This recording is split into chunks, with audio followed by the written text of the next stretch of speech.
thanks to our sponsor, Sondefleur. So 16-year-old Lydia Bennet dreams of getting married, and guess what?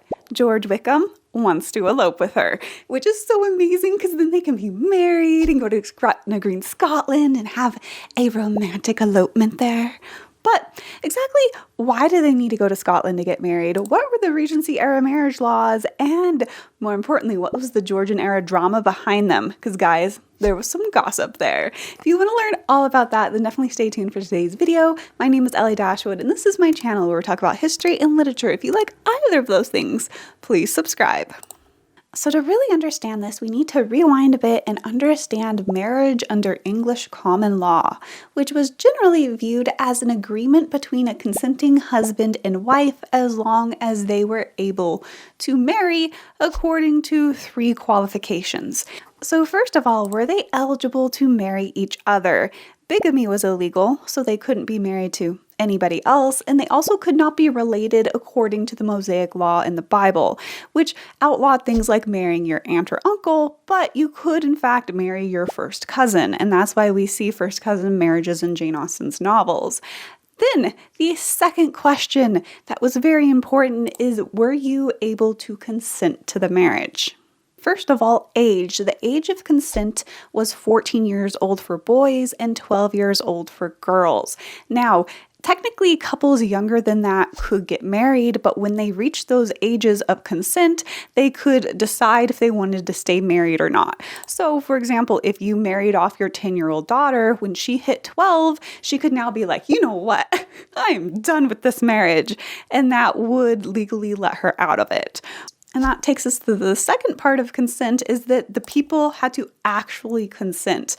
Now, before the 12th century in England, it was common to literally force your children into a marriage against their will. But from the 12th century on, they were like, you know what? I think consent is a fundamental part of getting married, even for daughters. So marriages achieved through force or coercion were not valid and could be annulled, as could if somebody was not mentally competent at the time of the marriage, because you had to have a certain level of mental competence in order to consent to a marriage. So those would be the most basic requirements a couple would need to be able to be married. Now, once they met those, getting married was so easy. Now, of course, people who were all getting married on the up and up before this point in history had already been having church weddings, but it was technically not necessary in order to have a valid and legally binding marriage. So under the traditional English common law system, basically a marriage was when a man and a woman consented to be married to each other, and they made that known in front of witnesses. They created some problems because they were almost too easy to enter into. Young people of money and landed families wanted to get married, and they could, without their parents' consent or knowledge.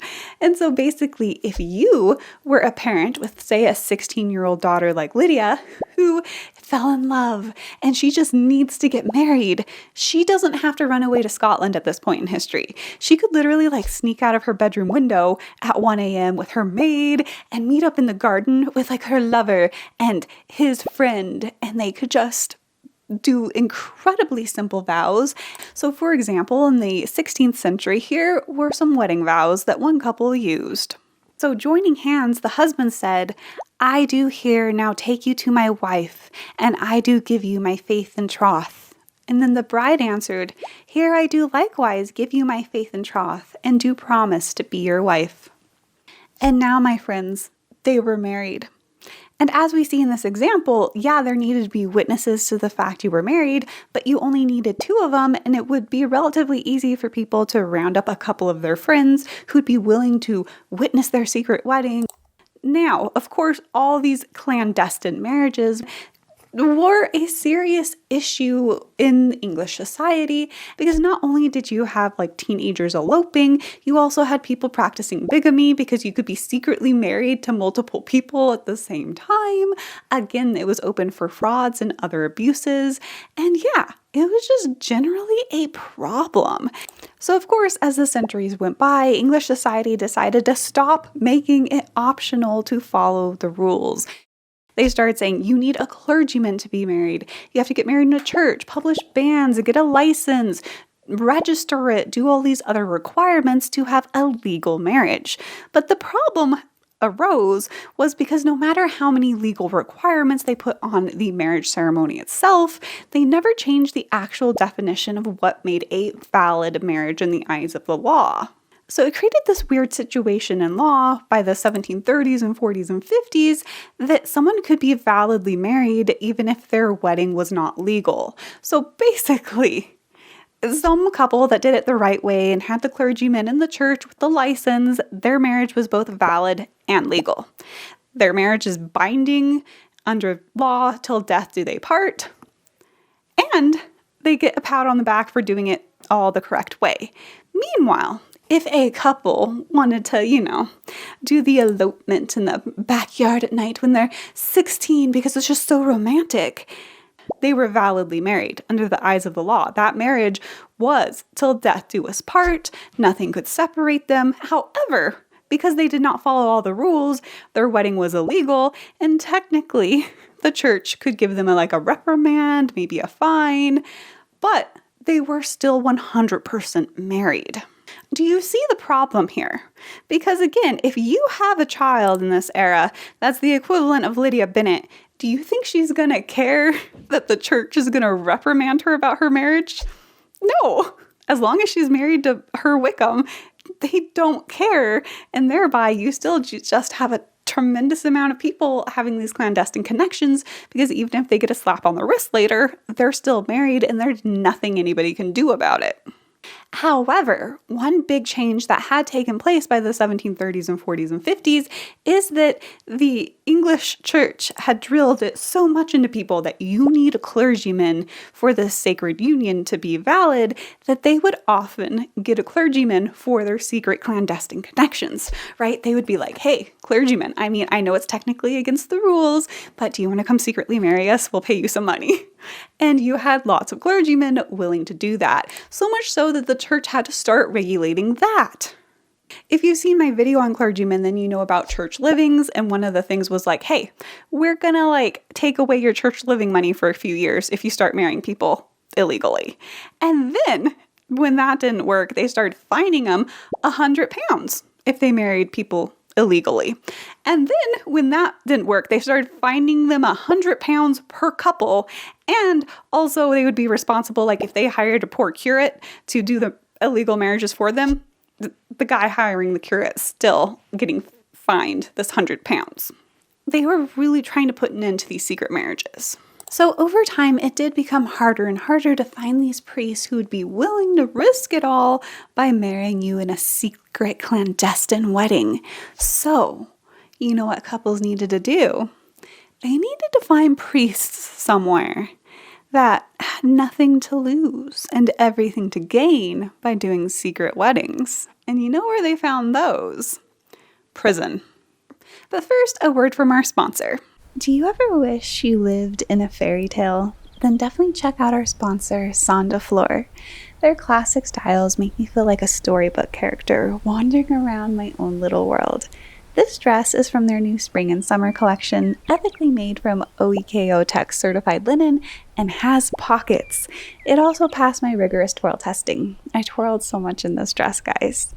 Sonde Fleur's dedication to slow fashion makes me feel like I've fallen back in time to a world where craftsmanship was key and fabrics were meant to last for years. The linen texture makes me feel at one with nature as I explore the world and discover my next adventure. Shopping on their website is so easy and makes me want to buy everything. I got the jasmine dress, but all the rest of their spring collection is so cute too. So if you're looking for a dress fit for a heroine, then definitely click the link in the description below to shop their new collection and use my special code Dashwood15 to get 15% off select items until the end of April. Thanks so much, sponsorship, Ellie. Guys, here is the background of Fleet Street Parsons. Basically, during this time period, there was a debtor's prison in London called Fleet Street, and this is where you would get locked up if you had debts you couldn't repay. And not only on top of that, but you had to pay rent, more or less, to live in this prison. You had to pay for your lodgings, and how much you were willing to pay got you the really nice rooms in the prison.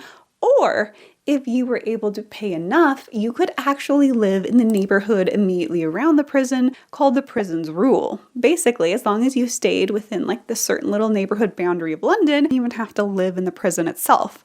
Meanwhile, of course, those who didn't really have any money in debtor's prison had to beg through the bars of the prison to have enough money to live in the prison. Guys, don't get thrown in prison in the Regency era, let's just say that. However, some of those prisoners who could afford to live outside the prison walls were priests. And a source says this about them.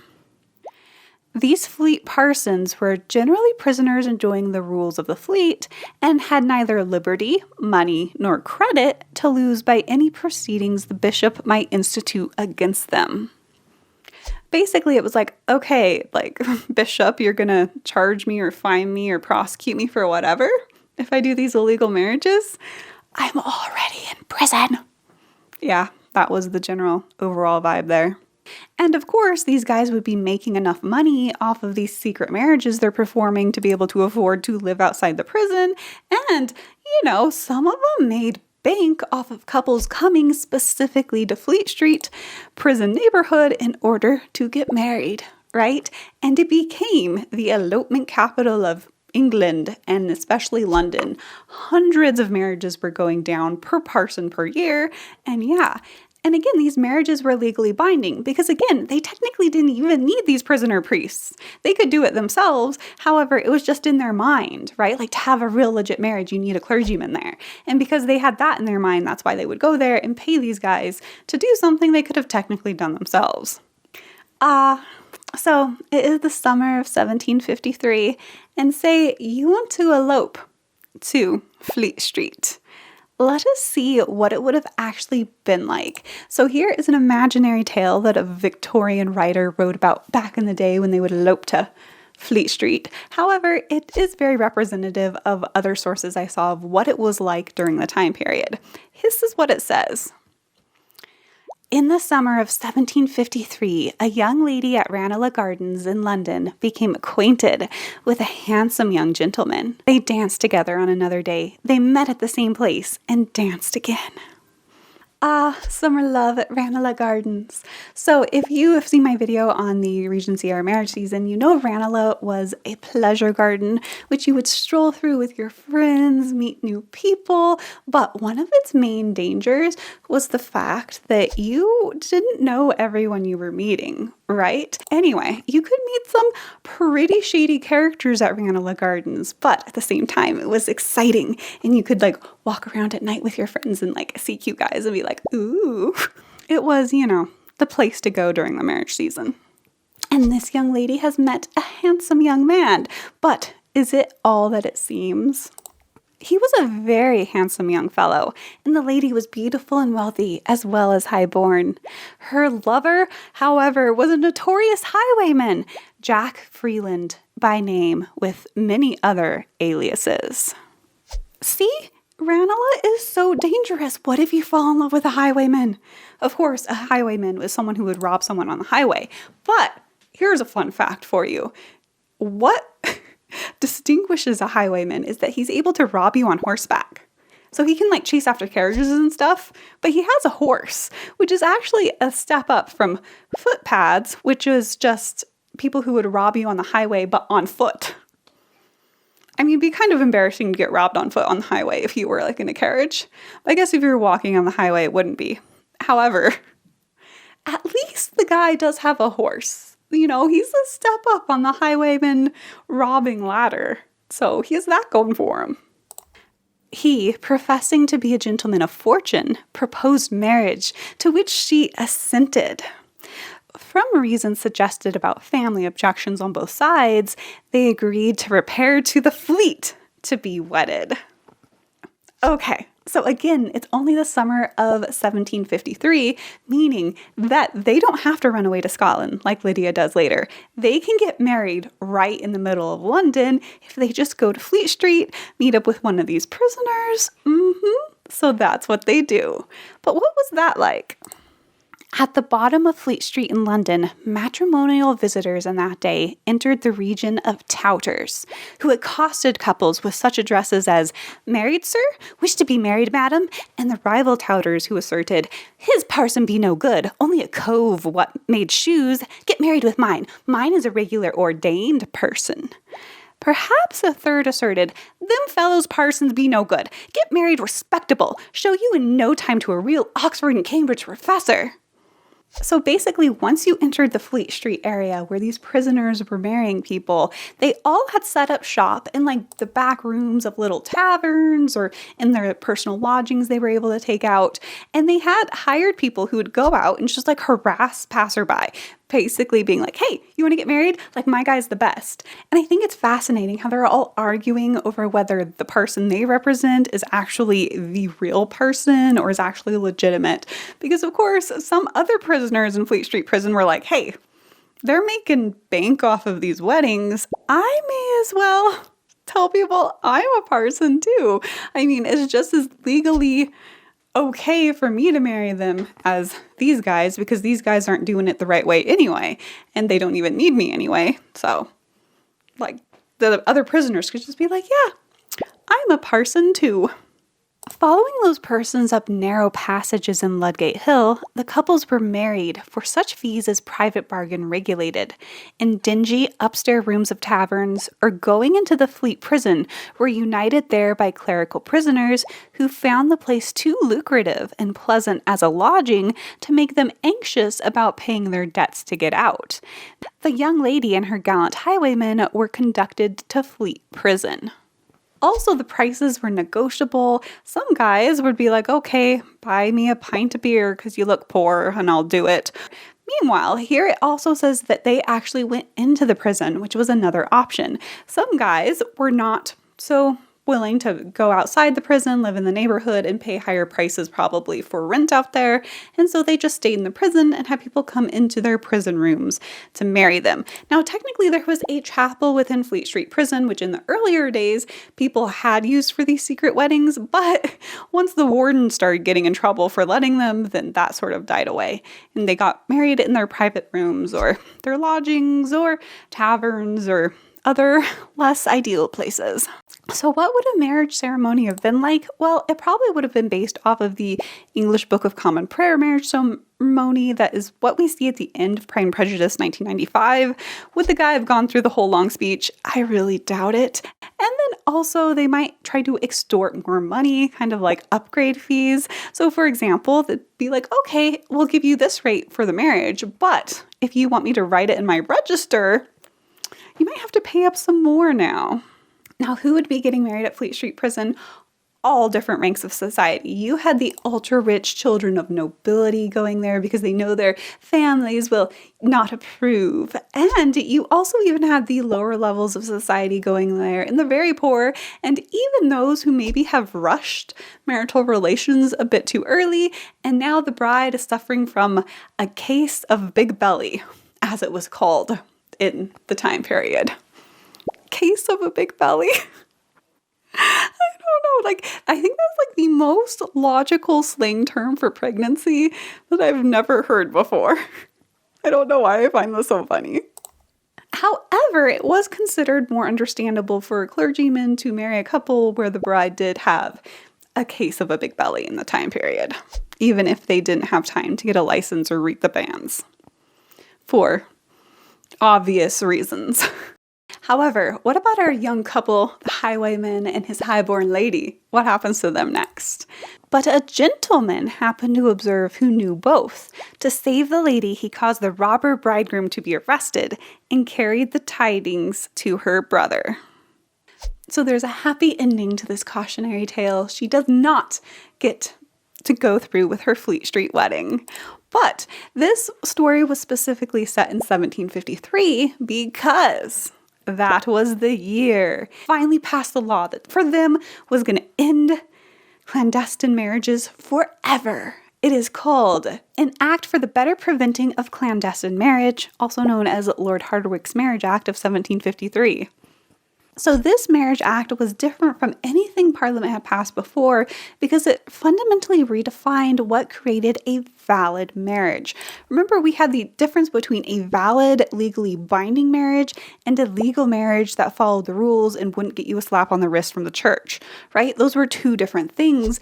But here, what they pretty much said in this act was, if you don't follow the rules, you're not married. So if you don't follow the rules of getting married in church with the banns or the license and having the consent of your parents, your marriage is not legally valid. You're not bound. You're not married in any way, shape, or form. And this dramatically changed everything when it comes to these clandestine marriages, because before you could do it secretly and it was real and no one could undo it. And now if you did it secretly, it meant nothing. So they were very effective in ending clandestine marriages with this act. Now, of course, one of the main things this law did too was require consent for those under the age of 21 to be expressly given for anyone marrying in England. So if you were marrying by banns, your parents gave their consent by simply not opposing the bans, right? They didn't raise their hand in church and be like, I object. My child is not getting married. Meanwhile, if you were applying for a marriage license, which is what anyone with a little bit more money used in the time period, basically you would have to first swear an oath if you were over 21 that you were over 21. And if you were under 21, then you would need a certificate of consent from your guardian. Now, the guardian hierarchy would be your father. If he was dead, it was a guardian appointed, for example, by his will. If they didn't exist, then it was your mother, as long as she was not remarried to another man. And if she was remarried or dead, then it would be a court-appointed guardian. So basically, there was a waterfall list of who could consent to your marriage. So if we take this all back to Lydia, who would be getting married decades after this law went into effect, that is why she can't get married in England, because she's only 16 years old. And in order to get married, she would need her father's permission, and he's not going to give that to her. And she can't turn to her mother because her mother cannot override her father's permission in this time period. Now, while the Act of 1753 did do a lot to solve the clandestine connection problem in England, it created a couple of problems itself. One of them was that it invalidated any marriage that did not follow the rules, which on one hand sounds like great for them, but then when it went into practice, they discovered, wait, people can use this for a new type of fraud. So, for example, say there's a young man who's only 20 and a half years old, and he, likes this girl, and he goes in to get a marriage license with her, and he swears an oath that he's 21 already. Well, his bride doesn't know any better. She thinks their marriage is legal and valid. They get married. Maybe they even live together for a little bit. She gets pregnant. And then he's like, I'm kind of tired of this marriage thing. I'm just going to now reveal the fact to everyone. I was only really 20 and a half when we got married, and thereby, because my parents didn't have a certificate of approval of our wedding, I'm not legally married. We didn't follow all of the rules. This was a real problem, guys. An 1841 law book says this: under this statute, marriage by license were frequently annulled for want of parental consent, sometimes after long cohabitation and at the suit of the very party whose fraud the license had been obtained. I could 100% see a young Willoughby do something like that, right? Oh yeah, we're married. Oh wait, no, I was only 20. Sorry, I guess we're not. This somehow makes me more mad at Willoughby, even though I created this plotline in my head. Now, one of the other unforeseen problems they had was creating Gretna Green, Scotland as the marriage capital of runaways of England. Basically, Scottish marriage law did not change with the passing of this act, and their laws were incredibly similar to what England's had been, meaning that if a man and woman simply stepped over this English-Scottish border and did a ceremony where they accepted each other as man and wife in front of a couple of witnesses, they were now married. And because by international law, England recognized the marriages formed in other countries, basically, They were still legally married when they came back to England, which was one of those things that they had to come to terms with. Like, when it first started happening, they were like, is this legit? I mean, how can that be legit? And then they realized, like, wait, no. Because if we start invalidating all the marriages made in Scotland, we'd also have to invalidate the marriages made in France and Germany and every other country, and nobody but our own marriages would be legal, and then that would just be a weird little world to live in. Now, of course, this gave rise to the literary trope we see in Pride and Prejudice, where you have a young couple running off to get married in Scotland. But what would that have actually been like? Like, what would have happened if Lydia had really gone to Scotland, or if Wickham had successfully got Georgiana Darcy to Scotland?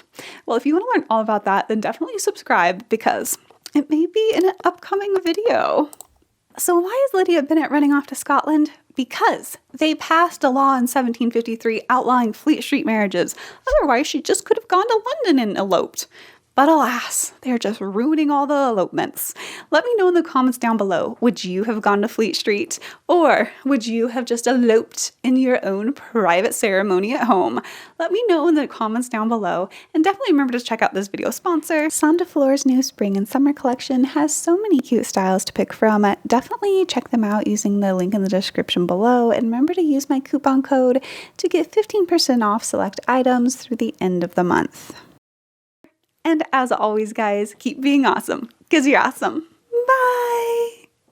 You got a smile that makes the sun rise. You make it shine. But I can see that you don't realize, and that's what made me fall in love. 'Cause you